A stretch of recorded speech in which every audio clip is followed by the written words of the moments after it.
Bonjour tout le monde, ravi de vous retrouver. On a un Bitcoin qui se stabilise, finalement qui stagne entre cette borne des 36 à 38 000 dollars.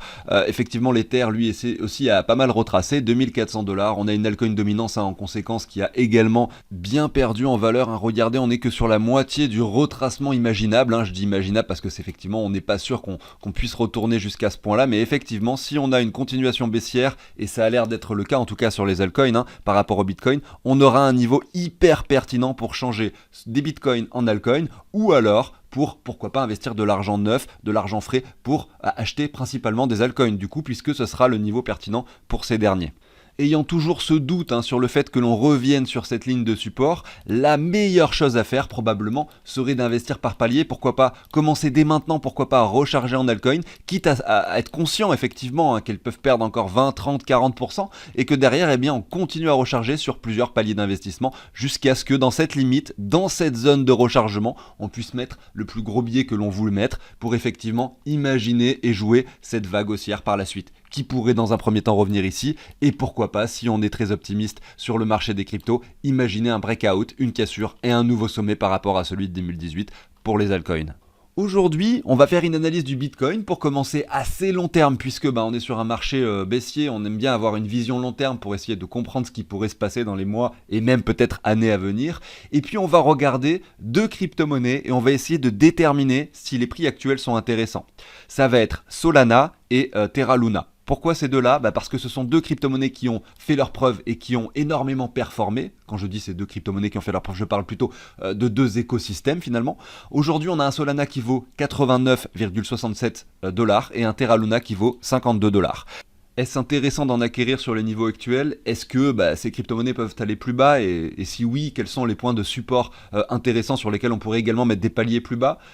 Et quels seraient les objectifs sur du long terme sur ces deux écosystèmes finalement qui ont fait leurs preuves également ? Voilà, on va essayer de répondre à ces questions aujourd'hui. Vous le savez, on a le stablecoin de l'écosystème Terra Luna qui est désormais 16e en capitalisation, donc pas loin du BUSD finalement, sachant que c'est un stablecoin qui est complètement décentralisé, à l'inverse des stablecoins qui sont devant lui, à savoir l'USDT, l'USDC et le BUSD, qui eux sont centralisés par le fait qu'ils sont émis par des vraies personnes qui vont émettre ou supprimer les tokens, ils vont choisir comment ça va se passer. Alors que ça, c'est régi par un écosystème, c'est de l'arbitrage qui va faire en sorte que le prix vaut toujours 1 dollar. Je l'avais expliqué sur une émission, n'hésitez pas à y jeter un œil, je vous la mets ici en haut à droite. Allez, c'est le moment pour moi de vous passer l'introduction, pensez à l'abonnement, au like et puis également activer la petite cloche pour ne pas manquer les émissions quotidiennes si le contenu vous plaît. Et je vous dis moi à tout de suite.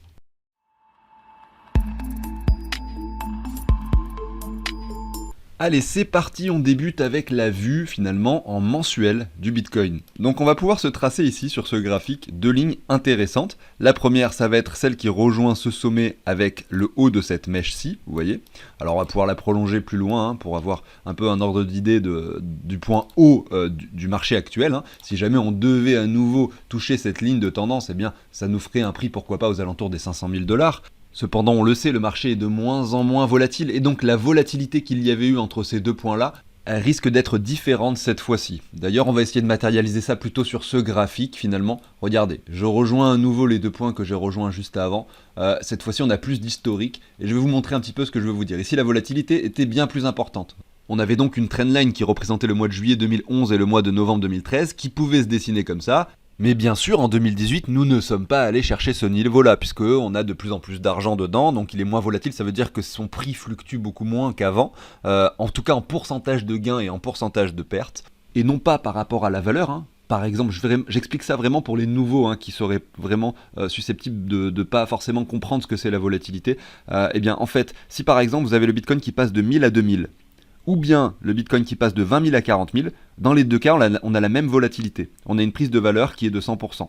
Voilà. Ce que je veux dire, c'est que le Bitcoin est de moins en moins volatile parce qu'il y a de plus en plus d'argent dedans. Et donc, c'est beaucoup plus facile, finalement, de le faire passer de 1000 à 2000, puisque si, à ce moment-là, il est capitalisé à hauteur de 1 million, il suffit de remettre 1 million sur la table et il passe à 2000 dollars. Alors que à 20 000 dollars, peut-être qu'il ne sera plus à 1 million de capitalisation, mais 20 millions. Et donc si on rajoute 1 million, il ne va pas passer à 40 000. Donc sa volatilité va se réduire avec le temps. Là c'était des chiffres complètement au hasard. On sait bien que le Bitcoin c'est 800 milliards de capitalisation et pas 20 millions. Bien sûr c'était pour l'exemple. Donc si je reviens sur mon graphique initial, on peut donc supposer qu'effectivement le Bitcoin ne retourne pas sur cette ligne haute là ici, hein, entre les 300 et les 500 000 dollars grosso modo. En tout cas, pas pour l'instant. Ça pourrait prendre plus de temps que simplement l'atteindre en 2022. Si on se remet une ligne comme ceci, on voit effectivement que du coup, on a également cette perte de volatilité. Donc est-ce que le Bitcoin a atteint son sommet là pour ce bull run? Regardez, c'est possible, hein, effectivement, ça serait logique d'avoir une perte de volatilité comme celle-ci. Ceci étant dit, si en 2022 on a une petite poussée haussière, pourquoi pas imaginer regarder un retour sur cette ligne, hein, qui pourrait, pourquoi pas matérialiser finalement cette ligne de résistance, qui correspondrait en plus de ça aux 88 à 90 000 dollars, hein, le niveau qu'on avait identifié ensemble comme niveau comme target. Précis sur une période de temporalité un peu plus longue, ça pourrait venir à atteindre finalement ce chiffre psychologique des 100 000 que vous voyez ici matérialisé par cette longue ligne horizontale verte. On va continuer avec notre raisonnement, je retourne sur le BELX, donc l'indice du Bitcoin qui matérialise son prix depuis ses tout débuts, donc c'est vachement mieux pour faire finalement des analyses. Et on va regarder quelque chose, on va imaginer, regardez, en fait ce qui est intéressant à chaque fois, c'est de se faire des canals parallèles. Donc notamment, à cet endroit-là, ce qu'on peut dire, c'est qu'on va dire que voilà, ce premier bull run, à cet endroit-là, on va le mettre en jaune, et on va dupliquer cette ligne, regardez, et on va la coller. On va la mettre à cet endroit-là. Effectivement, on avait un canal ascendant comme ceci. On voit qu'il a été cassé par le bas à cet endroit-là. Voilà. Donc, qu'est-ce qu'on peut faire? C'est qu'on va faire la même chose. On va du coup mettre cette ligne-là d'une autre couleur. Vous allez voir, hein, la finalité est assez intéressante. On va le mettre en rouge. Voilà, donc ça c'est le bull run de 2018. Voilà. Et qu'est-ce qu'on fait? Eh bien, c'est la même chose. On se met ce canal-là. Et vous voyez, c'est très précis, hein. On vient chercher la mèche à cet endroit-là et la mèche à cet endroit-là. Donc peut-être que ce que je suis en train de faire ne marche pas pour tous les graphiques et tous les actifs du monde. Simplement on observe que là on se met une ligne de tendance sur la partie haute entre les deux sommets, on la copie, on la colle et on se fait une ligne parallèle plus bas, et là ça fonctionne, à chaque fois on a une réelle cohérence. C'est pour ça que du coup, vu qu'on a cette cohérence, on peut estimer qu'à l'avenir, cette cohérence se poursuive.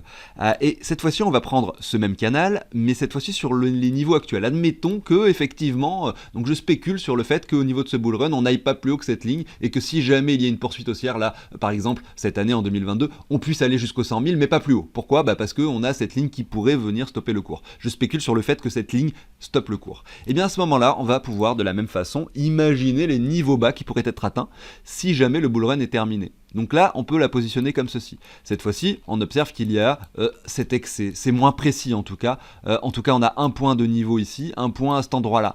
Mais ça pourrait devenir quelque chose de précis à l'avenir si jamais on avait une mèche qui venait toucher de façon très précise.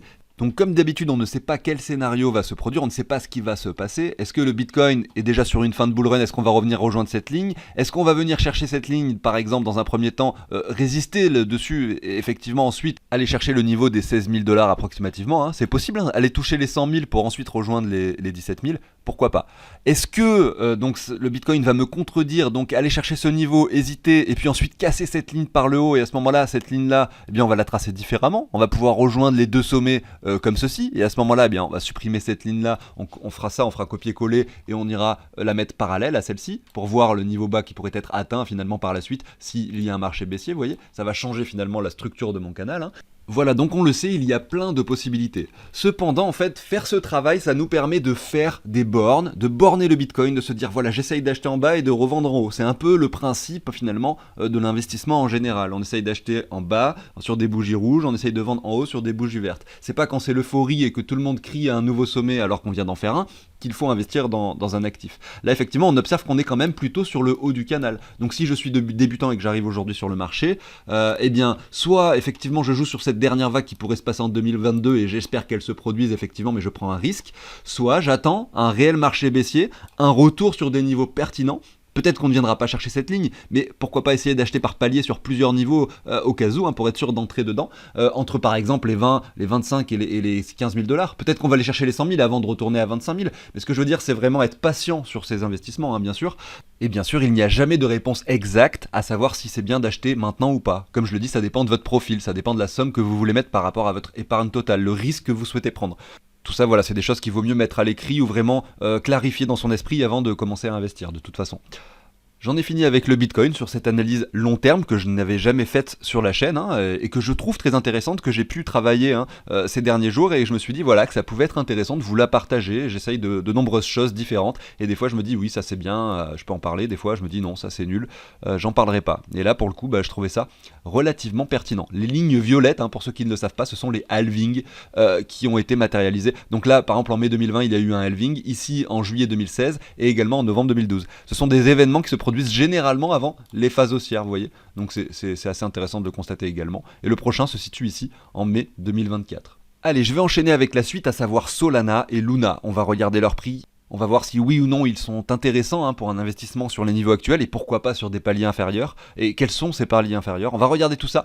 Mais avant, je voulais vous dire qu'il y a un code promotionnel qui va vous permettre d'acquérir et d'obtenir cet outil d'investissement finalement sur un palier de donation moins important. Voilà, donc c'est quelque chose qui va pas être valable très longtemps. Nous sommes le 28, je pense que je vais laisser le code valide jusqu'à demain. Donc ce sera uniquement pour les personnes qui visionnent cette vidéo. Et vous allez avoir le code qui va s'afficher à l'écran en bas, je sais pas, je vais le mettre au niveau de l'émission là. Et il ne sera pas dans la description. Donc ce sera également uniquement pour les personnes qui ont visionné cette émission.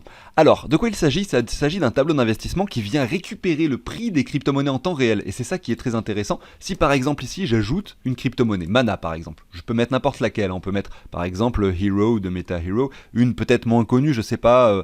par exemple O3, voilà, ou par exemple UMB, voilà, ce sont des cryptos quand même moins connus, effectivement, regardez, voilà, il y a leur prix tout de même qui est récupéré, donc c'est actualisé en temps réel. Toutes les 3 minutes, là, les prix s'actualisent tout seuls. Derrière, sur un autre onglet du tableau, vous allez dire combien vous possédez de chacune des cryptos. Donc vous allez par exemple mettre Binance, Ledger, Crypto.com, etc., Coinbase, toutes vos plateformes. Et là, vous allez vous connecter à Binance et vous allez mettre tous vos soldes. Vous allez dire du Hero, j'en ai tant, du Mana, j'en ai tant sur Binance. Par exemple, j'ai 10 mana, 19 mana sur Binance. Sur la plateforme 3, admettons que ce soit Coinbase, vous en avez par exemple 60, 7. Voilà, vous allez mettre ce que vous avez. Hero, vous allez faire pareil. Vous allez faire pareil pour toutes les crypto-monnaies. Derrière, sur un autre onglet du tableau, vous allez dire combien vous possédez de chacune des cryptos. Donc vous allez par exemple mettre Binance, Ledger, Crypto.com, etc., Coinbase, toutes vos plateformes. Et là vous allez vous connecter à Binance et vous allez mettre tous vos soldes. Vous allez dire du Hero j'en ai tant, du Mana j'en ai tant sur Binance. Par exemple j'ai 10 mana, 19 mana sur Binance. Sur la plateforme 3, admettons que ce soit Coinbase, vous en avez par exemple 60, 7. Voilà, vous allez mettre ce que vous avez. Hero, vous allez faire pareil. Vous allez faire pareil pour toutes les crypto-monnaies. Et automatiquement, donc maintenant que j'ai fait ça,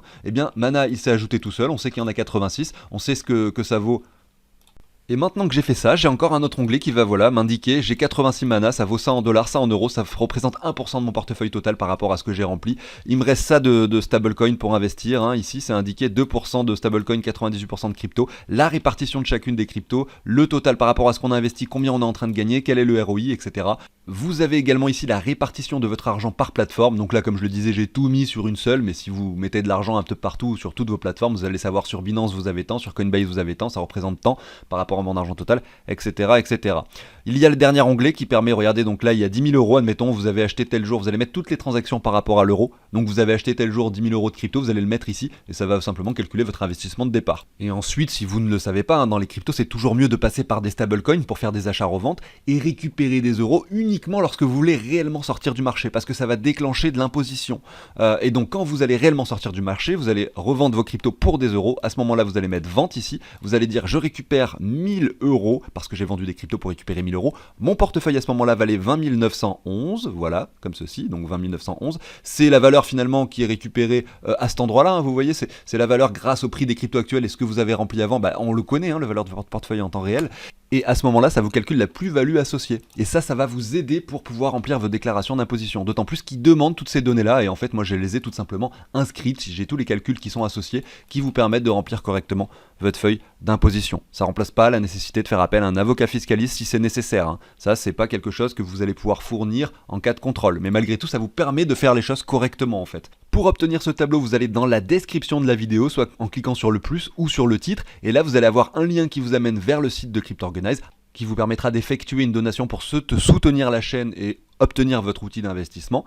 Je vous remets le code promo ici, il est disponible que pour cette émission, vous l'avez à cet endroit-là, n'hésitez pas à l'utiliser bien sûr.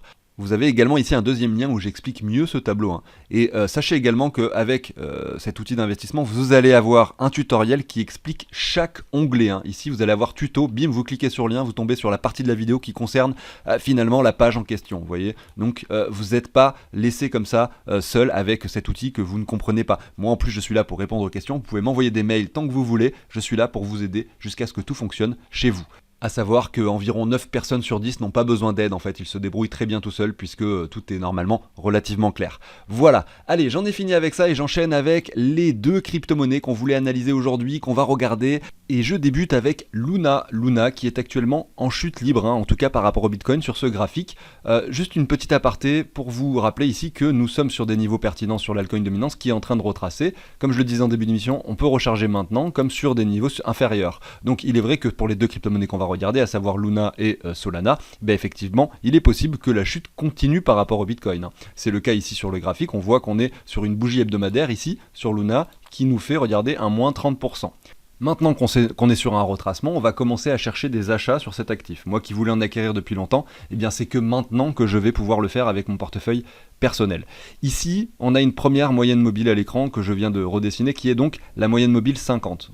Alors qu'est-ce que ça veut dire en fait, une moyenne mobile période 50? Ça veut simplement dire que en fait on va récupérer les 50 dernières bougies, voilà, avec les niveaux de prix au niveau de la clôture, parce que regardez, si je regarde mon indicateur, ici je suis sur 50, et effectivement il y a écrit source close, donc c'est sur la clôture des bougies. On récupère les prix des 50 dernières clôtures de bougies, sur ces donc 50 dernières semaines, et on fait une moyenne, et on arrive aujourd'hui sur la moyenne des 50, qui nous amène ici aux 6700 Satoshi approximativement. Alors c'est intéressant, on voit que c'est une moyenne mobile qui a été pertinente ici au mois de mai 2021, parce qu'on est venu la toucher de façon précise. Si on a un marché relativement bearish, on pourrait effectivement voir un Luna qui redescend jusqu'à cette ligne. Malgré tout, vu qu'on sait qu'on fait de l'investissement et qu'on n'arrivera jamais à acheter un bottom, on essaye toujours d'acheter par palier, on pourrait essayer de se trouver d'autres points d'achat pertinents. On va le faire par rapport au dollar pour trouver les prix par rapport au dollar par la suite, hein. Je commence simplement par le graphique par rapport au Bitcoin pour commencer. Ce qu'on va faire, c'est qu'on va se mettre une seconde moyenne mobile. Ce qu'il faut bien comprendre, c'est qu'en fait, il n'y a pas de règle exacte. Enfin, en tout cas, selon moi, pour ma façon de faire, je dirais qu'il n'y a pas de règle exacte. On sait que le Golden Cross, c'est par exemple le croisement entre la moyenne mobile 50 et la moyenne mobile 200. Quand il y en a un, on peut estimer qu'effectivement, on va aller dans le sens du croisement. Si la moyenne mobile 50 croise la moyenne mobile 200 par le haut, on peut estimer qu'on rentre dans un bull market et inversement. Moi, c'est pas ça que je fais aujourd'hui. De toute façon, il n'y aurait même pas assez d'historique pour le faire ici sur Luna. Donc, ce qu'on va faire, c'est que la deuxième moyenne mobile que j'ai mise, on va la régler sur 18. Parce que je l'ai fait avant et je sais que c'est pertinent. Pourquoi? Parce que regardez, de façon très précise, on est venu chercher cette mèche également. Donc c'est aussi une moyenne mobile intéressante. Donc au niveau des paliers qu'on peut se mettre sur Luna, eh bien on pourrait avoir un premier palier ici. Ça pourrait correspondre en plus de ça à la clôture des deux corps de chandelle précédents, ici aux alentours, donc c'était le 6 décembre. On a clôturé ici en hebdomadaire. Vous voyez? Donc ce point-là est pertinent. Comment on peut faire? On peut se mettre une alerte sur Luna par rapport au Bitcoin, et quand on touche ce niveau-là, eh bien on peut l'acheter avec des dollars ou n'importe quoi d'autre, mais simplement pour savoir, on sait que c'est un niveau pertinent sur ce graphique par rapport au Bitcoin. Derrière, qu'est-ce qu'on peut faire? On peut coupler ça avec des Fibonacci, puisqu'on aime bien le faire également, et voir si ça colle avec quelque chose d'intéressant. Eh bien, on a cette première ligne qui correspond au 38,2, une cassure légère des 38,2. Donc, pourquoi pas mettre son alerte un tout petit peu au-dessus des 38,2 ici? On va dire qu'on est quasiment sur ce niveau de prix finalement, là, aujourd'hui, à l'heure où je vous parle. Derrière, eh bien, la moyenne mobile 50, qu'est-ce qu'elle représente? Elle représente la zone de rechargement cette fois-ci, en plein milieu de cette zone de rechargement. Voilà, donc ça pourrait être également un palier important. Ceci dit, il peut arriver de temps en temps que l'on s'arrête un peu avant les 61,8 ou qu'on touche sur une mèche les 61,8 pour remonter directement. À ce moment-là, eh bien, on serait déçu d'avoir mis notre alerte ici pour ne pas avoir acheté de Luna. Donc en fonction de ce que vous voulez faire, soit vous vous dites voilà, je reste sur ma moyenne mobile, je mets ma deuxième alerte et mon deuxième ordre à ce niveau-là. Mais si c'est un actif que je veux absolument et que mes paliers, je veux les mettre de façon à être plus sûr de moi, eh bien peut-être qu'on peut se mettre juste au-dessus des 61,8 par là, vous voyez, au-dessus des 7855 Satoshi. On va aller voir ce que ça représente tout ça par rapport au dollar, parce que là on parle par rapport au Bitcoin. On va aller voir ce que ça donne sur ce graphique-là cette fois-ci. Donc là, on a les deux mêmes moyennes mobiles que j'ai mises, vous voyez. On a les deux alertes qu'on avait mis pour la chaîne, pour le portefeuille fictif. On essaye d'acheter du Luna également, vous le savez. Eh bien, regardez, on avait mis ces alertes juste au-dessus des 61,8 et juste au-dessus des 78,6.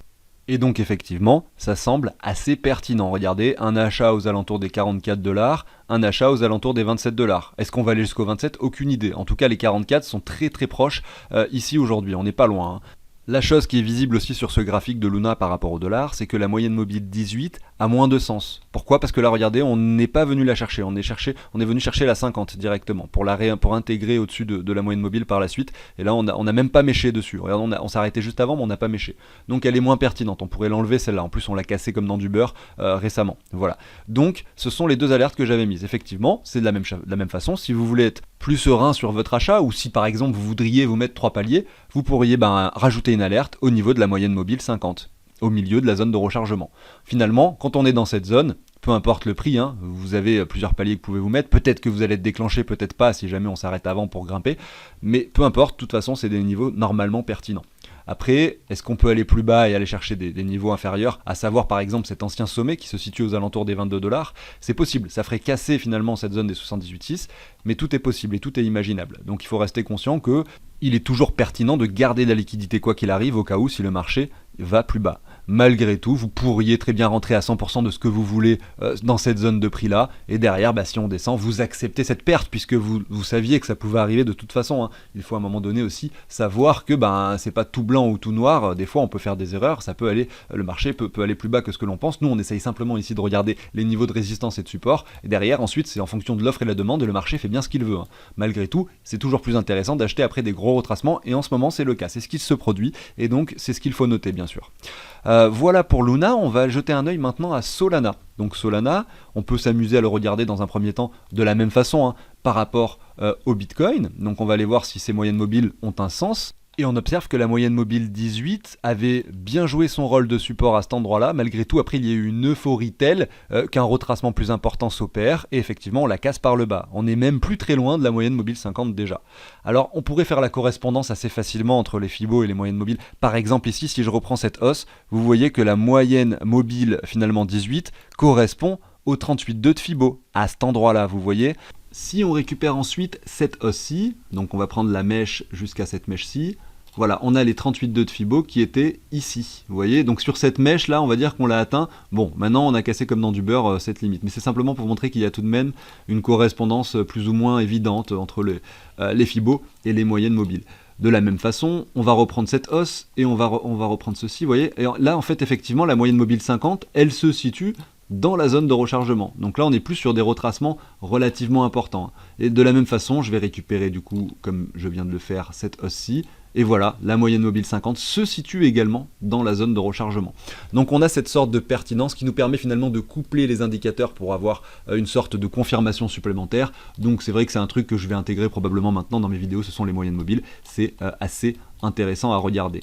Donc j'en reviens au prix de Solana, on voit que ces 2 dernières semaines ont été assez baissiers pour cet actif, en tout cas par rapport au Bitcoin ici. Ça correspond bien avec les 2 semaines de baisse énorme sur l'altcoin dominance, hein. Ce sont des crypto-monnaies assez fortement capitalisées, hein, à la fois Luna et Solana, donc le fait qu'elles baissent comme ça fait forcément et naturellement baisser l'altcoin dominance. On a le support de l'altcoin dominance, je le répète bien sûr encore une fois, plus bas. Est-ce qu'on va l'atteindre? J'en sais rien, mais en tout cas il est fort probable que là on ait une continuation baissière qui se produisent. Est-ce que les niveaux actuels restent tout de même pertinents, même si on suppose qu'il y a une continuation baissière? Oui, parce qu'on n'est pas sûr déjà que cette continuation baissière se fera, et donc il est toujours intéressant, de la même façon que pour Luna, d'investir par palier sur Solana. Ici, on atteint les 0,5 de Fibo, et on visualise la moyenne mobile 50, ici un petit peu au-dessus des 61,8. Donc un premier niveau pertinent pourrait être celui-ci, ce niveau-là, aux alentours des 19 000 Satoshi. Derrière, on a cette zone-ci de rechargement qui se situe un petit peu plus bas. Est-ce qu'on va l'atteindre? C'est possible, hein, on peut très bien casser cette moyenne mobile par le bas. En tout cas, au niveau des différents paliers qu'on pourrait mettre, eh bien, les niveaux actuels commencent déjà à être intéressants. On va pas se mentir parce qu'on revient tester cet ancien point bas, et donc c'est un niveau de support pertinent. Malgré tout, on a l'impression tout de même que cette semaine, elle va clôturer en dessous de ces 2 corps de chandelle, hein, ici. Et si c'est le cas, eh bien, la continuation baissière risque très fortement d'avoir lieu, hein, avec un retour probablement dans ces niveaux de prix, et donc se mettre une alerte au-dessus un petit peu de ce niveau-là et dans cette zone pourrait être intéressant. Je viens de jongler sur son prix par rapport au dollar. Et là, on observe un manque de pertinence sur les moyennes mobiles qu'on a positionnées avant. Pourquoi? Parce que ici, le cours a décidé de casser par le bas cette moyenne mobile 18 pour réintégrer des niveaux supérieurs. Là, certes, il y a eu ces 2 mèches, 3 mèches, mais on l'a cassé par le bas instantanément. Donc ça semble moins pertinent, on va dire, que sur Terra Luna. Donc ce qu'on peut faire, c'est essayer de modifier cette valeur de moyenne mobile. En fait, c'était sur 20, là je l'avais changé, peu importe. On va mettre 30, voilà, 30, je viens d'essayer en fait, et voilà, cette fois-ci, on a une pertinence, selon moi, qui est améliorée. Pourquoi? Parce que là, on est sur la mèche, et parce que ici également, on était sur la mèche. Donc on a, cette fois-ci, une vraie ligne, en tout cas, qui ressemble à un support. Difficile également d'estimer la pertinence de cette moyenne mobile 50 puisqu'on n'a pas assez d'historique sur Solana pour pouvoir savoir si finalement ici cette ligne se serait prolongée sur des jolis supports ou non. Voilà. Donc je la laisse quand même, mais je ne vais pas en tenir compte. Ce qu'on peut faire du coup ici, cette fois-ci, c'est se mettre comme d'habitude un Fibo et on observe qu'on est clairement dans une jolie zone de rechargement. On a l'ancien sommet qui se situe à cet endroit-là, en dessous des 78,6, aux alentours des 49$. Est-ce qu'on va aller aussi bas? J'en ai aucune idée, c'est pourquoi, moi personnellement, j'ai commencé à réinvestir dans Solana sur les niveaux actuels. Derrière, je me suis positionné une alerte ici, au-dessus des 78,6 sur la ligne blanche horizontale que vous voyez, aux alentours des 56-57$. Ensuite, on pourrait pourquoi pas se mettre un dernier palier sur ces anciens points hauts. Malgré tout, moi je ne l'ai pas fait parce que c'est en dessous de la zone et je me dis que voilà, déjà si j'arrive à me faire une moyenne de prix d'achat par ici et qu'admettons que Solana revienne plus bas, eh bien j'accepterai finalement cette perte latente pour pouvoir ensuite espérer une poursuite. Mais dans tous les cas, cette zone-là reste pertinente au vu du marché précédent. D'autant plus que l'écosystème Solana et Terra Luna ont fait beaucoup parler d'eux ces derniers temps et inutile de vous dire que cette spéculation excessive n'est pas le fruit du hasard. Regardez Solana au niveau de la total value lock, donc sur la DeFi, sur tout ce qui est finance décentralisée liée à cette blockchain, eh bien on est sur 7,75 milliards de dollars. Sur Terra Luna, eh bien on va aller voir, attends, il faut que je marque Terra, hop, nous sommes, regardez, sur 14 milliards. Si on regarde la Binance Smart Chain, on le sait, d'abord dans la DeFi, il y a eu tout d'abord le réseau d'Ether, ensuite il y a eu la Binance Smart Chain, et c'est eux, effectivement, avec les frais qui étaient très faibles, ils ont pu attirer énormément d'investisseurs, notamment des particuliers comme vous et moi, qui n'ont pas des dizaines de milliers d'euros à investir, puisque les frais sur Ether étaient beaucoup trop élevés. Donc la Binance Smart Chain, c'est les premiers, finalement, à avoir réellement évolué dans la DeFi après le réseau d'Ether. Et bien aujourd'hui, la Binance Smart Chain, c'est 11,97. Donc vous voyez, on a Terra Luna qui est devant. Si on regarde Phantom, on va le regarder Phantom, je crois que comme ça on va pouvoir se faire notre classement. Phantom c'est 9 milliards. Donc effectivement on a en numéro 1 le réseau d'Ether, en numéro 2 Terra Luna, en numéro 3 la Binance Smart Chain, en numéro 4 je suppose que ça doit être Phantom, en numéro 5 probablement Solana. Donc on parle ici des écosystèmes les plus importants, ceux qui prennent le plus de parts de marché dans la DeFi. Et effectivement, plus un écosystème fait parler de lui, plus la total value lock augmente, plus le prix de la crypto-monnaie mère de ce protocole prend de la valeur également. Il faut bien le comprendre. Regardez ici, je suis sur Elrond, je suis allé jeter un œil au passage à Elrond qui est plutôt en dessous des 1,639 milliard, ce qui reste assez important, mais il est encore assez petit dans l'écosystème global de la DeFi. On a ici Polkadot à hauteur de 1 milliard, donc ça reste également assez petit dans l'écosystème global, vous l'avez compris. Mais ce qu'il faut comprendre, c'est qu'en fait, en fonction des protocoles, en fonction des blockchains, il y a des développeurs qui vont avoir plus ou moins d'intérêt à aller sur l'une ou l'autre pour développer leur DApps, leur application, que ça peut être un swap, ça peut être un système de prêt et d'emprunt, ça peut être du yield farming. Et c'est vrai que du coup, en fait, en fonction de tout ça, des outils qu'ils proposent, du fait que la DApps qui va être créée va faire beaucoup parler d'elle, par exemple par rapport aux récompenses qu'ils vont distribuer ou par rapport au marketing qu'ils vont produire, au fait également que la blockchain utilisée a des frais par exemple très faibles, donc ça va inciter les gens à aller dessus. Et effectivement, quand une blockchain fait fureur et que beaucoup de personnes vont dessus parce qu'elle est sécurisée, c'est aussi ça qu'il faut prendre en compte, c'est-à-dire qu'il y a des gros portefeuilles, ils vont plus être tatillons sur l'aspect sécurité par exemple, parce que quand on va mettre par exemple des millions et des millions sur un protocole, on préfère quand même avoir quelque chose de très sécurisé. C'est pour ça que le réseau d'Ether est à 109 milliards au niveau de la value lock, c'est parce que les gros portefeuilles privilégient ce genre de protocole qui est tout de même plus sécurisé, vous voyez. Et bien, en fonction de tout ça, on va avoir une sorte de mix qui va faire que ces crypto-monnaies prennent de la valeur. Et aujourd'hui, avec le crash qu'on est en train de vivre sur le Bitcoin, sur les marchés traditionnels, le SP500, etc., qui a subi une grosse bougie de liquidation il y a quelques jours, avec un gros pic baissier sur lequel on est revenu également sur des niveaux de support pertinents, le Bitcoin également moins 60, moins 55% ces 3 derniers mois, est-ce qu'on ne serait pas sur des très bons niveaux d'achat? C'est la question qu'on se pose. Moi, j'essaye de recharger au fur et à mesure sur les points qui m'intéressent. m'intéresse et c'est pour ça que je partage tout ça avec vous aujourd'hui. Et Solana, c'est une crypto-monnaie qui m'intéresse. Voilà, j'espère que cette émission vous a plu. N'hésitez pas s'il vous plaît à vous abonner, à liker si le contenu vous plaît bien sûr, à activer la petite cloche pour ne pas manquer les émissions quotidiennes. Moi je vous dis à très bientôt sur la chaîne. Salut tout le monde.